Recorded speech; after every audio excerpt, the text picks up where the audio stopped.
Baik, saya akan kita sekalian akan melangkah ke materi ketiga yang akan disampaikan oleh Bapak Imadi Dana Tangkas. Materi yang beliau sampaikan akan berjudul Macroeconomics of New Normal in Industry 4.0 dalam perspektif bisnis dan industri terpadu.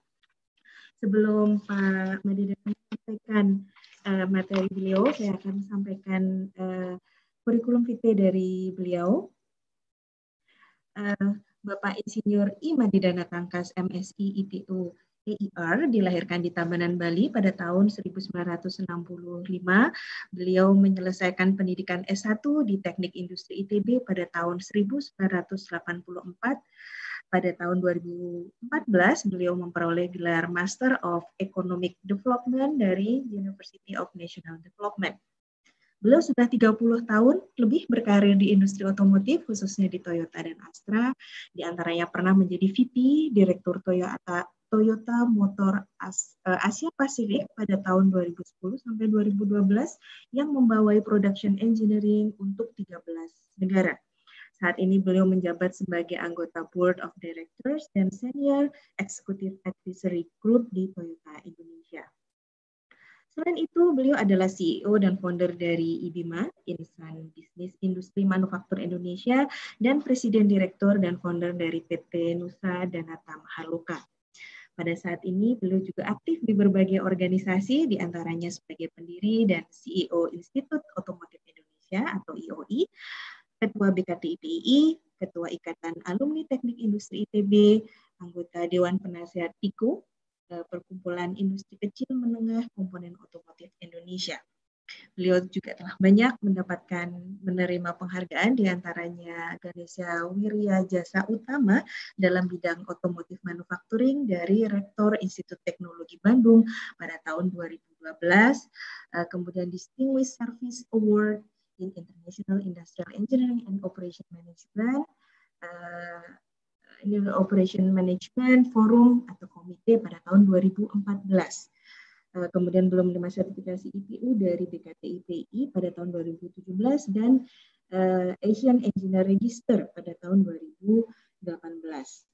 Beliau juga sudah menulis 3 buku, yaitu Building the Best Indonesian Business Way, dengan berkolaborasi dengan Dr. Honoris Causa Ari Ginanjar, kemudian buku Standar Kompetensi Nasional, dan beliau merupakan kontributor untuk buku Produktivitas, Daya Saing, Kemajuan, dan Kemakmuran Bangsa. Baik, Pak Madi Dana, kami persilahkan.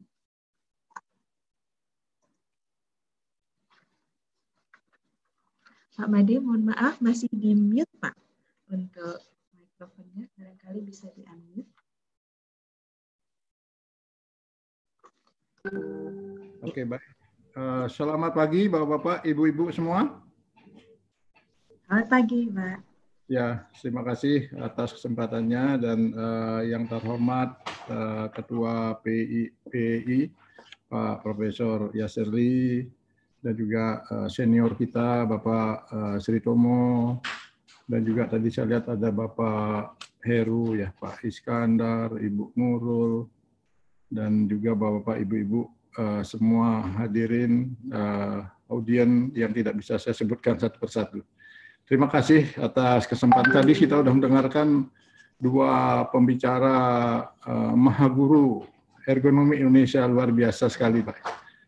Jadi dari Pak Sri Tomo tadi sudah disampaikan mengenai bagaimana makroekonomi, mikroekonomi, kemudian ditambah lagi dengan ekonomi 5.0 ya Pak Yasserli ya Pak. Ini luar biasa. Jadi saya sebagai pembicara terakhir nampaknya sudah komplit semua itu, sudah lengkap. Tapi saya ingin sharing di sini terkait dengan perspektif bisnis dan industri yang terpadu. Bagaimana kita melihat secara bisnis dan juga secara industri dalam kaitan dengan makroekonomik ini. Saya akan share dari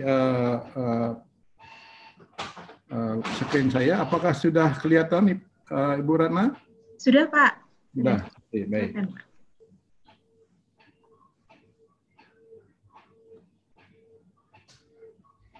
Saya coba menjalankan. Ya, oke. Pada kesempatan ini saya akan nanti bicara 3 poin dari perspektif industri.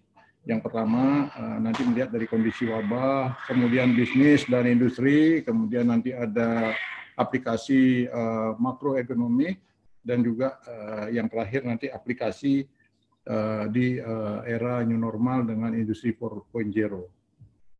Jadi saya melihat kondisi saat ini memang kita ketahui terjadi wabah pandemi COVID ini sangat berat ya, memukul kita dan juga seluruh dunia. Ya, ini hanya data yang saya coba ambil yang terakhir ya, kemarin pertanggal 26 ya, masih secara nasional masih meningkat. Namun demikian di balik ini saya ingin bercerita. Saya sudah berkomunikasi hampir 20 tahunan dengan, malah sebelum itu juga ketika saya jadi pengurus Sekjen atau Wakil Sekjen Ikatan Sarjana Teknik Industri dan Manajemen Industri tahun 95, 96, 97 itu saya sudah juga berapa kali ya bincang-bincang dengan Pak Sri Tomo, dan juga termasuk tahun 2000-an itu beberapa seminar saya juga ikut sharing mengenai perspektif industri di dalam aplikasi ergonomi, dan termasuk dengan Pak Profesor Iftikar almarhum, dan juga Pak Profesor Manuabe ya dari Udayana. Jadi saya kira ini perjalanan melihat dari situasi ergonomi dan juga situasi Indonesia dari tahun ke tahun. Kita ketahui memang perkembangannya ya seperti sekarang ini ya, terjadilah yang kita harus pikirkan, yang harus kita siapkan bagaimana menerapkan aplikasi ilmu-ilmu yang sangat hebat, sangat bagus ini. Dan tadi saya juga mendapat pencerahan ya, baru kali ini ada ergonomi 5.0, kemudian juga tadi ada secara konsep makro ergonomi di mana human factor itu nanti terkait dengan organisasi dan lain sebagainya ya.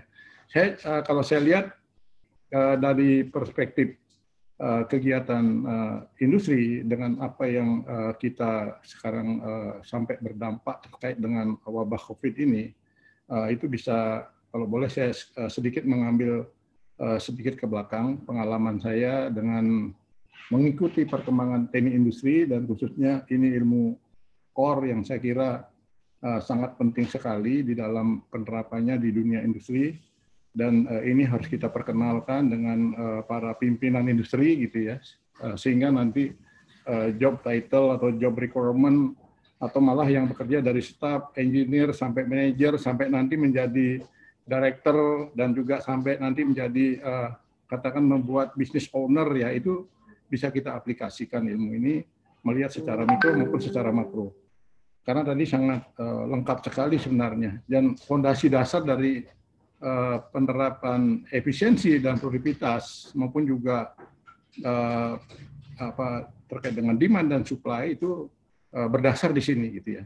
Jadi dalam paparan ini saya melihat ya pengalaman apa yang sudah dijalankan selama ini, tentunya menjadi sebuah dasar ya, sampai katakan saya di perusahaan global ini dari tahun 90 awal sampai sekarang itu hampir menempati posisi dari bawah engineer, staff gitu ya, sampai manajer, sampai director, sampai di Asia Pasifik, melihat bagaimana pengaturan pengelolaan industri di 13 negara itu menjadi sebuah gambaran bahwa ilmu atau profesi keilmuan teknik industri ini sangat vital, sangat berperan sekali. Dan tadi disampaikan, saya dulu pernah menyampaikan bahwa Toyota Production System itu adalah ergonomi itu sendiri gitu ya. Tapi kalau saya lihat hari ini, kita bisa lihat lebih luas lagi, lebih makro, bahwa kehidupan itu adalah ergonomi itu sendiri gitu ya. Jadi bahwa di dalam semua sendi-sendi kehidupan kita, dalam faktor apa tadi yang dibuat oleh Pak Momo tadi, apakah terkait dengan tasnya, kemudian betul teknologinya, termasuk juga terkait dengan organisasi maupun juga environment-nya, ini sangat terkait sekali gitu ya. Jadi di dalam menyikapi kondisi wabah situasi kali ini sangat, saya kira sangat relevan sekali, sangat tepat sekali, sehingga bagi pimpinan usaha atau bagi eksekutif atau bagi insinyur yang bergerak di dalam bisnis atau membangun industri, ini penerapan ini mau tidak mau ya harus kita terapkan.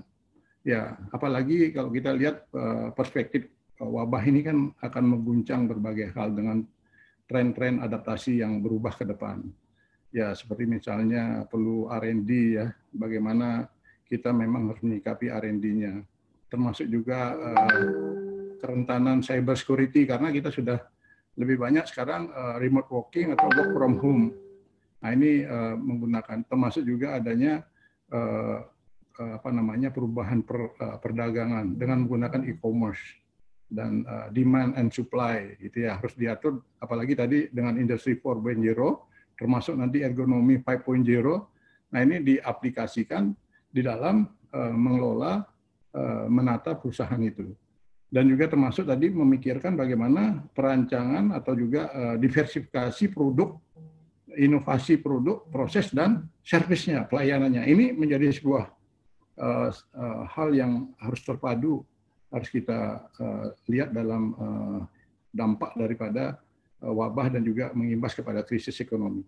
Termasuk juga nanti kita lihat secara total bagaimana pendanaannya, capital injection, stimulus, insentif, dan lain sebagainya. Jadi dari pengalaman saya selama beberapa tahun mengikuti ini ya memang profesi keilmuan teknik industri dalam hal ergonomi ini dengan melihat hari ini perspektif yang lebih luas, menata, mendesain, merancang tidak hanya time and motion study di tempat kerja, atau melihat aliran produk atau aliran barang di tempat kerja atau secara pabrik, tapi sekarang udah melihat secara bagaimana kita mengatur strategi bisnisnya, bagaimana kita mengatur strategi industrinya, bagaimana kita mengatur strategi organisasinya, strategi perusahaan, termasuk juga nanti strategi secara total kita bisa menjadi perusahaan atau industri pemenang gitu ya. Ya, ini yang memang saat ini kita dengan kondisi wabah ini kita terpukul ya. Saya coba 2-3 bulan ini amati industri kita itu, termasuk perusahaan-perusahaan besar, sedang, kecil, menengah, termasuk UMKM kita ya, dengan adanya PSBB, dengan adanya work from home, tidak boleh kerja, itu terpukul ya dari supply-nya, demand-nya, sehingga ya perusahaan ini sudah bleeding. Termasuk cash flow-nya sudah negatif, kemudian profit-nya sudah tidak ada untung lagi, sudah rugi gitu ya.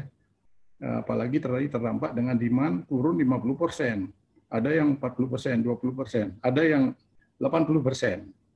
Dan ini ya berdampak terhadap tadi bagaimana biaya-biaya, cost yang harus ditangani, yang harus ditanggung oleh perusahaan. Apakah itu fixed cost-nya, OPEC-nya, dan juga ada overhead dan lain sebagainya. Dan yang paling penting saya kira di sini harus kita pikirkan manpower-nya gitu ya, tenaga kerja tadi, human factor tadi. Tidak hanya kita pikirkan tadi hanya pengurangan atau rasionalisasi, tapi bagaimana terkait dengan keselamatannya, kesehatannya. Kemudian termasuk juga bagaimana nanti kita menuju kepada new normal atau era baru nanti dengan menyiapkan protokol kesehatan, keselamatan, termasuk juga cara-cara bekerja, sistem bekerja yang sudah berubah. Nah, ini yang kita lihat kemudian secara total ya dalam perkembangan industri, dalam perkembangan bisnis ini menjadi sangat penting. Ya, termasuk tentunya tadi kalau demand turun, tentunya supply-nya juga turun.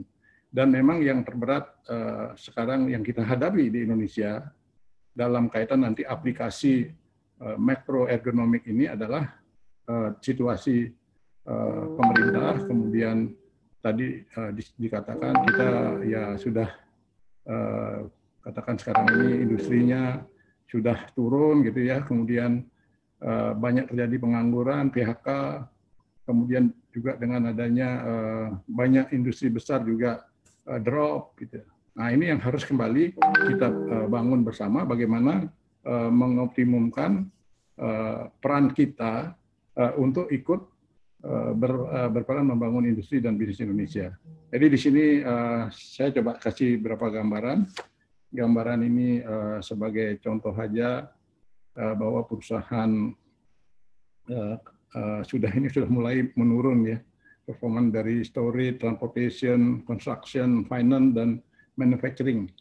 Dan tentunya ya ini yang menjadi persoalan kita ya, walaupun kita juga lihat dari perkembangan data mapping yang diambil tanggal 13 Juni yang lalu dari satelit ya, ini masih ada yang tidak ada aktivitasnya, yang merah, kemudian yang biru sudah mulai aktif, kemudian juga yang semakin gelap semakin aktif gitu ya. Jadi ini kondisi kita ya, oleh karena itu kita saat ini secara realita harus memikirkan bagaimana aplikasi makroekonomik dengan berbagai ilmu yang dibutuhkan untuk membangun bisnis dan industri itu harus kita wujudkan di dalam kegiatan perusahaan. Setelah kita bisa survival, kemudian sekarang ini sudah kita harus siapkan recovery-nya, dan sampai nanti kita bisa rebuild kembali atau produknya dengan produk yang lain. Dan pada beberapa kesempatan yang lalu dalam forum Persatuan Insinyur Indonesia dan juga forum Dekan Teknik Indonesia, ini juga sudah sempat dibahas dan disampaikan oleh pemerintah apa itu new normal gitu ya. Karena mau tidak mau kita harus mempersiapkan ini, dan kita berdoa terus semoga wabah COVID cepat berlalu dan kita masuk kepada new normal. Apakah tahun 2020 akhir atau 2021 atau 2022. Jadi kalau pengalaman dari flu Spanyol kan panjangnya. Kalau ini bisa apakah setahun, apakah 1,5 tahun, apa 2 tahun.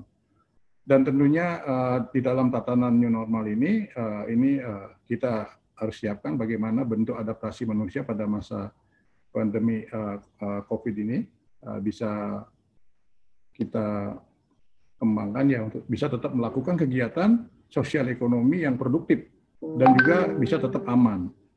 Dan kita harapkan tidak terjadi penyebaran wabah COVID ini. Jadi ini yang tentunya penerapan ini dengan skenario new normal ini diharapkan nanti ada indikator kesehatan masyarakat terkait dengan basis data epidemiologi, surveillance, kesehatan masyarakat, termasuk juga nanti fasilitas layanan kesehatan.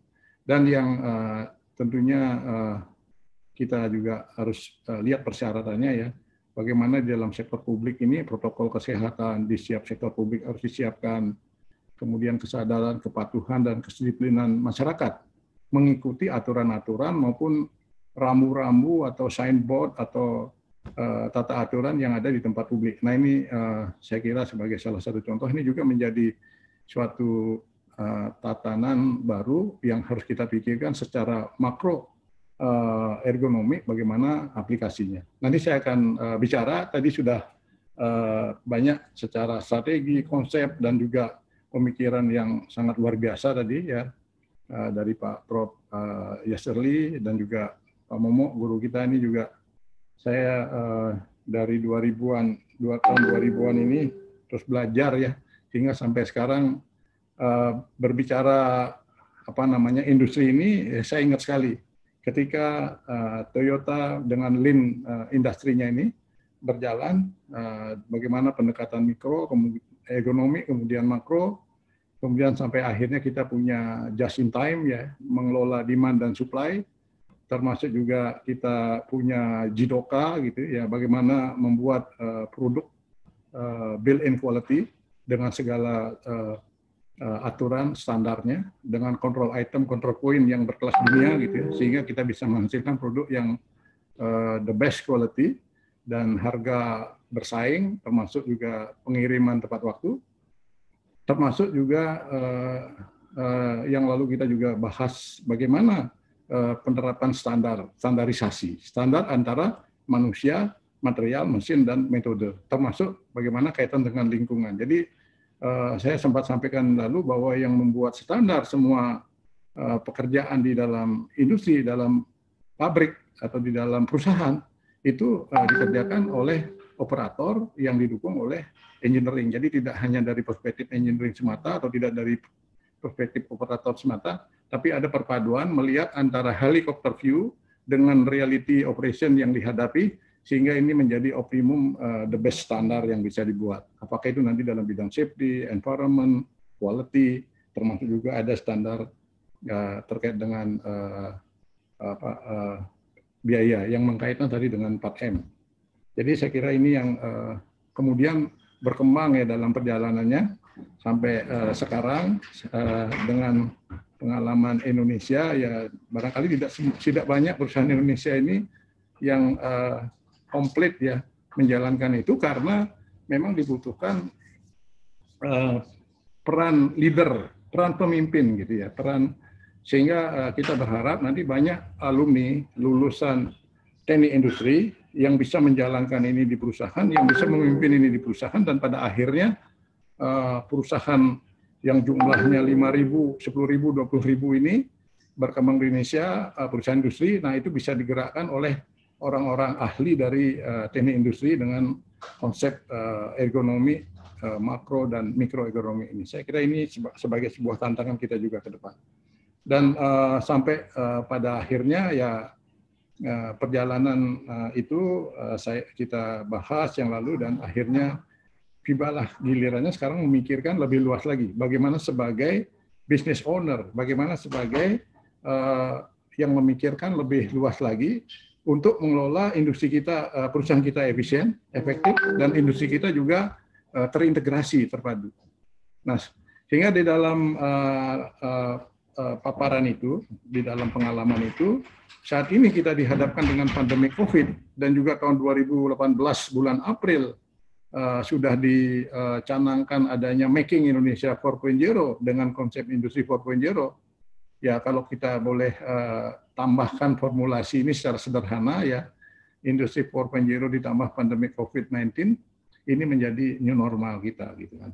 Sehingga apa yang sudah kita lakukan sekarang ini dengan work from home, menggunakan online dan lain sebagainya gitu menjadi normal. Sehingga tantangan ke depan, tuntutan ke depan adalah bagaimana dibutuhkan analytical thinking dan innovation di dalam penyiapan sumber daya manusianya, kemudian active learning, continuous learning, dan juga kreatif, berinisiatif, teknologi desain dan programming. Ya, ini saya kira sangat relevan tadi dengan sampaikan Pak Momo dan juga Pak Yasserli ya, sehingga bagaimana juga complex problem solving, leadership, emotional intelligence, problem solving, termasuk system analysis dan evaluation. Dan ini yang harus menjadi new learning mode kita ke depan, menjadi lebih internasional, integratif, interdisipliner, kemudian inklusif dan inovatif. Dan ini yang membutuhkan learning agility people-nya lebih critical, juga self awareness-nya, dan juga delivery side.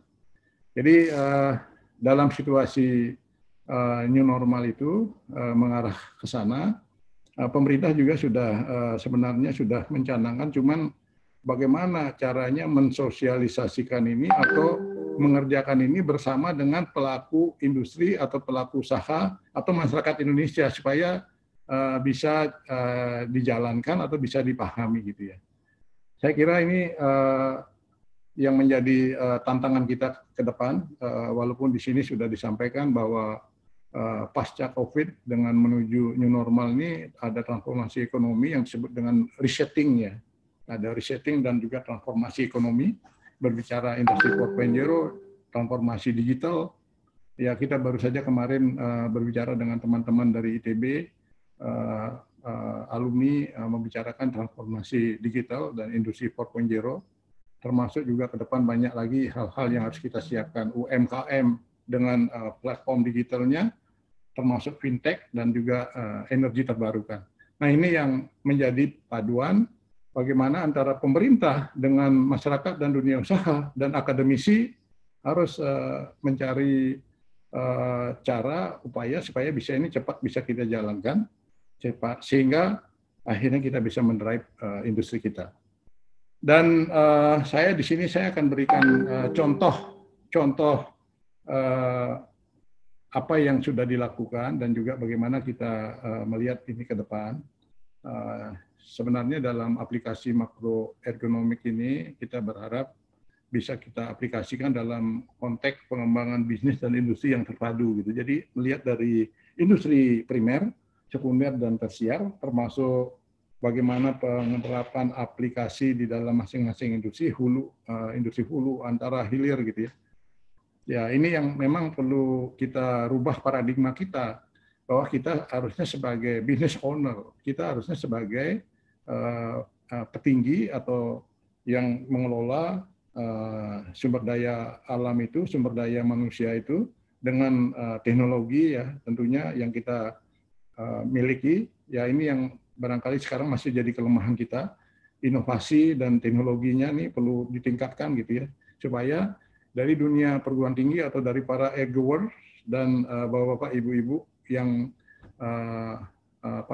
yang berperan ini bisa kita harapkan bisa menjalankan itu bersama industri. Nah ini kemudian apalagi tadi sudah disampaikan oleh Pak Yasserli bahwa perubahan ini akan terjadi ya.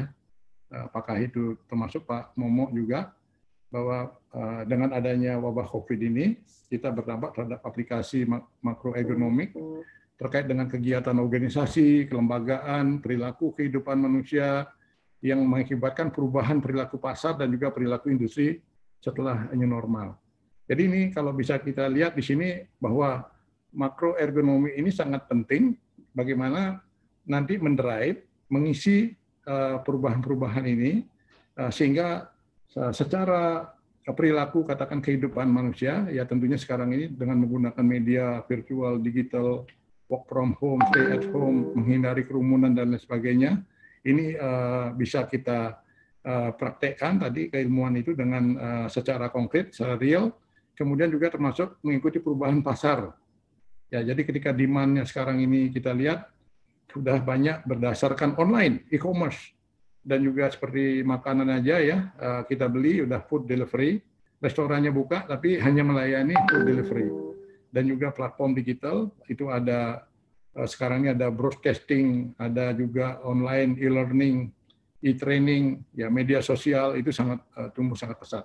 Dan memang ini menjadi produk-produk yang memang sebenarnya harus kita buat oleh anak bangsa sendiri gitu ya. Ini juga bisa didukung dari perspektif makroergonomik.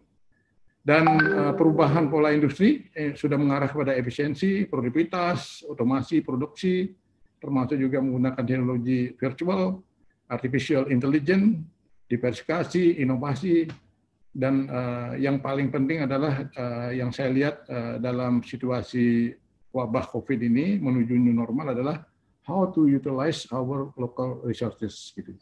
Bagaimana sumber daya alam yang melimpah ini kita harus kelola, dan juga sumber daya manusianya harus kita cerdaskan, harus kita pintarkan, harus kita dekatkan dengan usaha-usaha industri.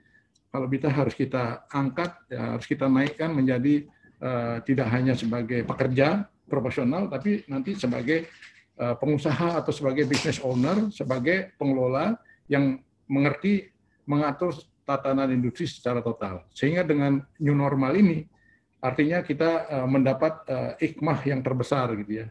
Tidak hanya as usual aja, tapi ilmunya nambah, teknologinya nambah, orangnya juga semakin hebat, semakin tinggi.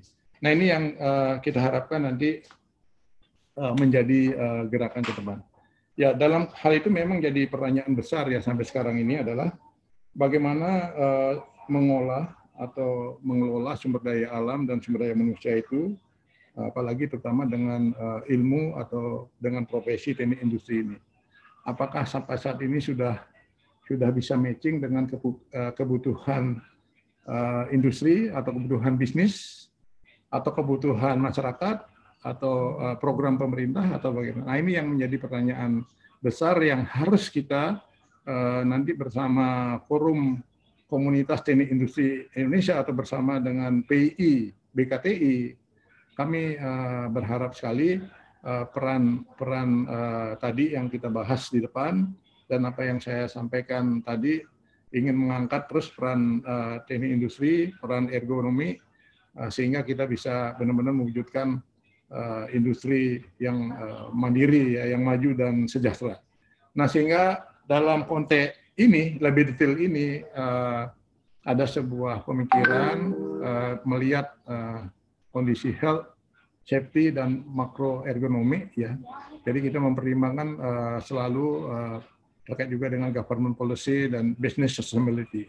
Jadi bagaimana sebagai perusahaan global dan manufacturing global dan juga supply chain ini bisa terus berjalan sustain, ya, di Indonesia dengan melihat juga ke depan, sehingga dengan kondisi protokol kesehatan dan juga berbagai katakanlah vaksin dan lain sebagainya, ya kita bisa mengarah ke new normal nanti dengan lebih cepat dan lebih baik lagi. Dan tentunya di sini kita lihat sudah ada pengaturan distancing tadi sudah disampaikan juga oleh Bapak pembicara sebelum, bagaimana kita mempertimbangkan speed specialty availability desk gitu, ya. Kalau di kantor dan juga termasuk workplace dan kantin, termasuk parking area masjid dan lain sebagainya. Dan sampai kita lihat pengaturan di pabrik pun lebih ke dalam lagi, itu sudah mereduce capacity sampai 30% karena perlu jarak tadinya 2 meter atau 2,5 meter, sekarang tadi jaraknya bisa dekat, ya. Sekarang harus mencapai 1 meter atau 2 meter gitu. Jadi terjadi pemanfaatan space yang lebih besar. Termasuk di kantor juga yang tadinya duduk satu-satu sekarang udah selang-seling.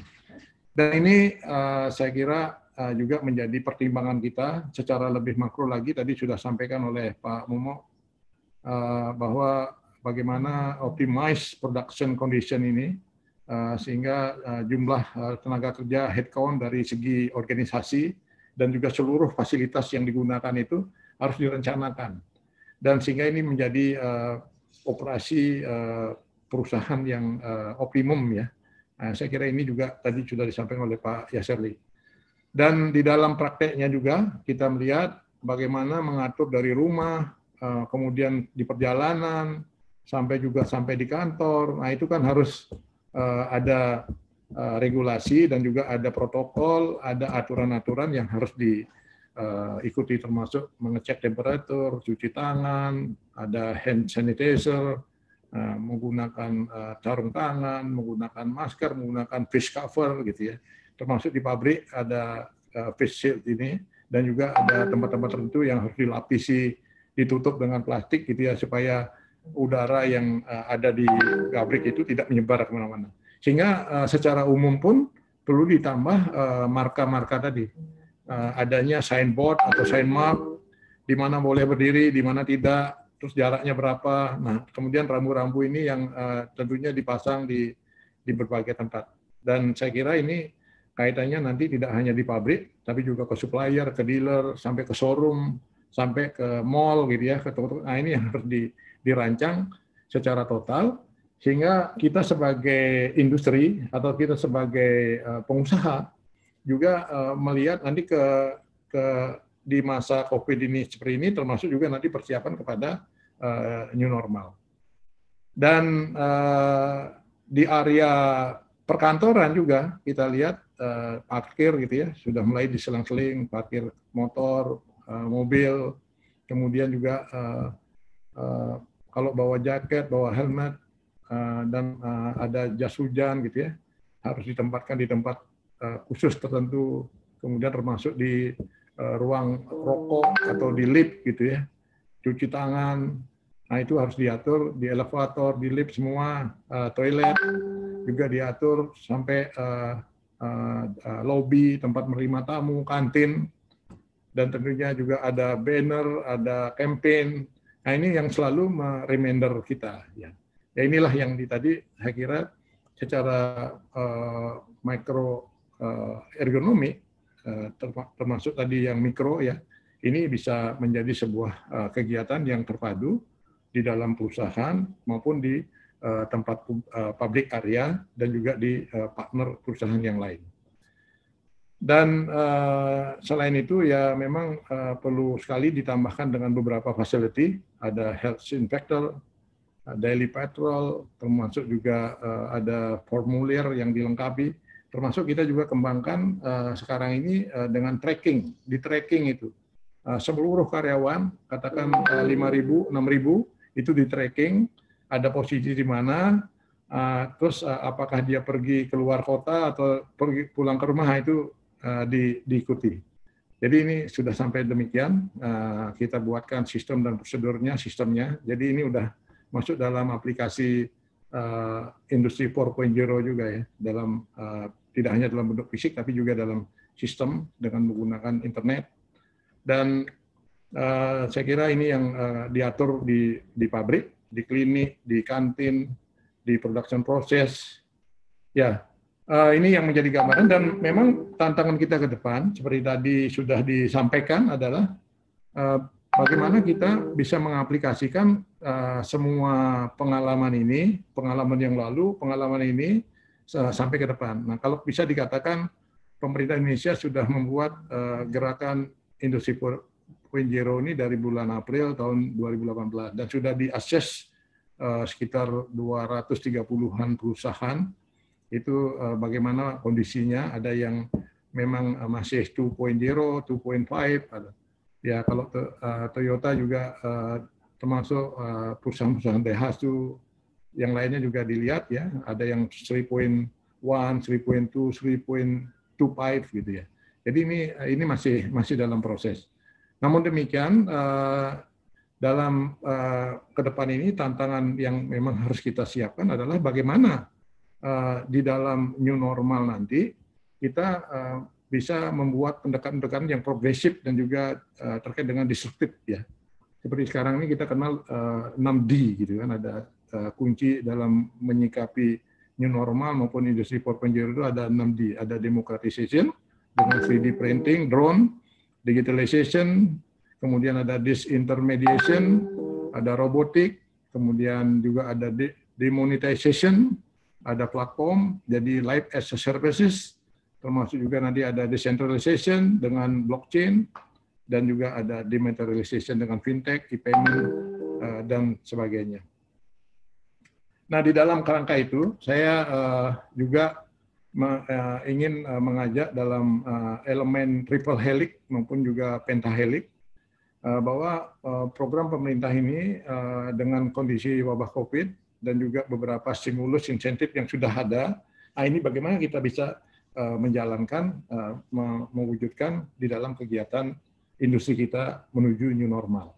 Tadi dengan beberapa aplikasi makroergonomi, kemudian di sini juga kita lihat bahwa perusahaan juga mempunyai berapa pilar yang harus dijalankan ya, ada manajemen and organization, operasi pabrik, teknologi, produk, layanan, mengenai orang dan budaya, pengembangan kompetensi. Nah, ini perusahaan tentunya mengimplementasikan itu semua dan mempraktekkan itu semua, dan juga para pelaku usaha industri ini akan membuat business plan ya, benefit and cost analysis, yang tujuannya adalah bagaimana perusahaan supaya sustain dengan efisiensi, produktivitas yang tinggi, revenue growth, termasuk ada EBITDA ratio.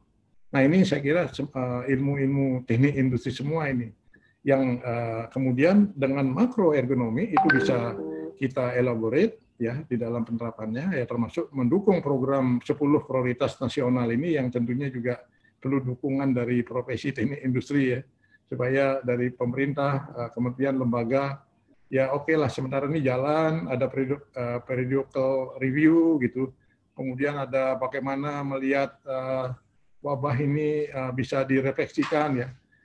Namun demikian saya kira di dalam akademisi perguruan tinggi juga perlu ada masukan-masukan seperti tadi luar biasa dari Pak Yaserli, ada ergonomi 5.0, kemudian bagaimana bisa teraplikasi, terintegrasi, dan ini menjadi sebuah refleksi atau hikmah kita ke depan untuk membangun industri yang lebih baik. Dan sebagai contoh ini saya coba ambil dalam kekinian ini, kita tidak terlepas nanti dengan adanya proyek-proyek ya, atau bagaimana pengembangan peningkatan kompetensi industri 4.0, apakah itu dilakukan oleh perusahaan, tim, individu ya, tidak terlepas dari sistem manajemen perusahaan industri itu sendiri, ada polisinya, kemudian juga ada pengembangan kompetensi dan ilmu pengetahuan dan teknologi yang dimiliki oleh berbagai lembaga maupun juga secara tim dan individu. Yang ini yang kemudian kita kelola menjadi sebuah proyek yang terpadu dan bisa teraplikasi keilmuan teknik industri di situ. Jadi bisa aja nanti tadi step-step tadi bisa kita jabarkan dalam konteks plan, do, check, action ya, karena kita menghadapi manajemen change, perubahan-perubahan terus. Jadi sehingga ini yang memang harus kita elaborate nanti menjadi praktek nyata di dalam perusahaan. Dan peran PII saya kira sangat besar sekali nanti untuk benar-benar membuat industri kita bisa berjalan. Apakah bisa saat ini katakan dengan e-learning, e-training, atau nanti ada pendampingan gitu ya, yang tentunya nanti terkait juga dengan mereka, industri mereka, dan dukung pemerintah. Dan ini berkembang terus, kita bisa perbaiki. Dan Pak Made, mohon dapat diakhiri dalam 5 menit ke depan, Pak. Oke, udah tinggal dua slide, Bu Ratna. Jadi dalam kaitan itu, ya seperti yang saya ceritakan tadi, dari level bawah itu di lean manufaktur itu kita sudah menerapkan secara mikronya tadi ya, mikroekonomiknya itu apakah terkait nanti time and motion study, 5R gitu ya, ringkas, rapi, resik, rawat, rajin dalam berbagai pengaturan material, mesin gitu ya, termasuk juga man-nya. Nah, sehingga ini yang kemudian secara lebih tinggi diatur dengan konsep just in time, JIDOKA, standarisasi, dan tentunya ada Kaizen ya, yang budaya Kaizen, budaya inovasi, strategi inovasi ini yang harus kita kembangkan terus-menerus, sehingga ini menjadi manajemen perubahan di dalam perusahaan kita. Nah, sehingga padanan kita dalam menjalankan lean itu sendiri dengan industri 4.0 ya, ada industri 2.0 dengan lean production, berfokus kepada cost reduction, basic plan management, dan fokus pada production. Kemudian kita tingkatkan lean manufacturing menjadi 3.0 yang berfokus pada lebih system integration, dan 4.0 manage all aspect. Nah, cuman di sini kaitannya nanti dengan customer dan product life cycle, tentunya dengan cyber system dan juga hubungannya dengan manusia. Nah, sehingga bisnis kita bisa nanti masuk terbawa kepada pasar di berbagai dunia.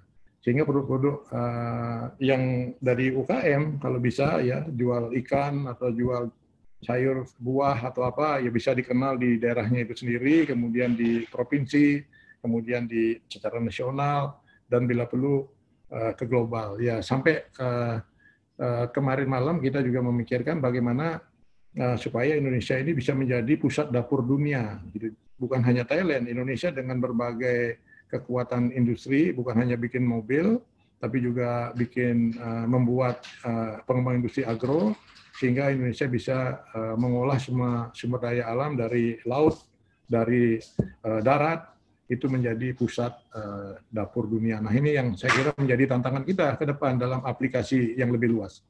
Dan apalagi dalam World Economic Forum juga disampaikan dalam megatrend dan new normal ini, ada terkait dengan physical, tadi sudah dijelaskan 3D printing, ada autonomous vehicle gitu ya, ada edge robot, kemudian digitalnya terkait dengan Internet of Things, blockchain, Bitcoin, ya, artificial intelligence, dan secara biologikalnya juga ada synthetic biology, ada healthcare, medical care, dan seterusnya.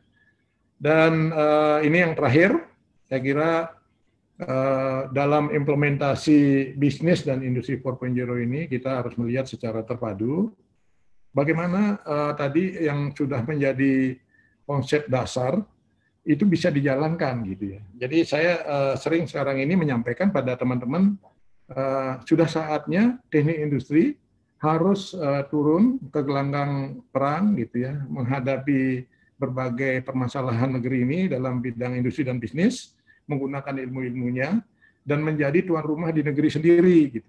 Dan juga menjadi bohir kalau bisa, menjadi tuan rumah dan bohir. Jadi ketika lulus mahasiswa, lulus sekolah, paradigmanya sudah berubah gitu. Jadi tidak seperti kalau saya lulus tahun 89 gitu ya, masih berpikirnya oh ini kerja dulu gitu. Nah, sehingga dengan kondisi yang sekarang dengan mengarah new normal ini peluang sangat besar sekali, sehingga aplikasi seperti terpadu seperti yang digambarkan di sini dari supplier, advanced manufacturing system sampai ke customer, client gitu ya, sampai big data, smart plant, itu semua sebenarnya bisa berada di dalam pengaturan payung teknik industri. Nah, sehingga ini yang memang mindset paradigma ini harus kita kembangkan ke depan.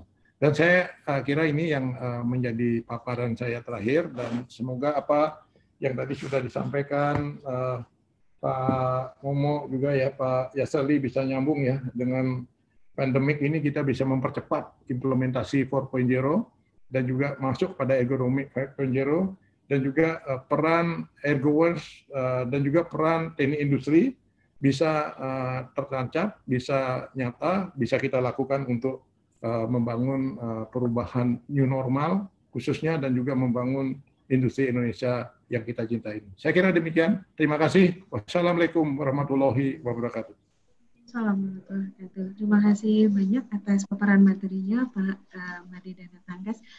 Iya, tadi selintas gitu kita bisa lihat bahwa belum menekankan bahwa new normal ini adalah kombinasi dari industri 4.0 dan pandemi COVID-19. Jadi pandemi COVID-19 ini membuat kita semua gitu ya bertransformasi lebih cepat begitu ya Pak untuk menghadapi industri 4.0. Baik, sebelum kita masuk ke sesi diskusi dan tanya jawab, kami dari panitia mohon waktu sebentar untuk mendokumentasikan acara ini. Jadi kami mohon Bapak Ibu sekalian untuk menyalakan webcam dan atau kamera depan. Baik, dan gaya standarnya ergoers itu begini ya. Jadi 3 jari, mohon maaf. Nah, 3 jarinya seperti ini. Jadi kami mohon juga Bapak Ibu sekalian untuk berpose. Ini agak dipaksa, mohon maaf. Baik, jadi mohon bersabar, ini cukup banyak screen-nya. Banyak Pak Titis, ini 12, jadi nanti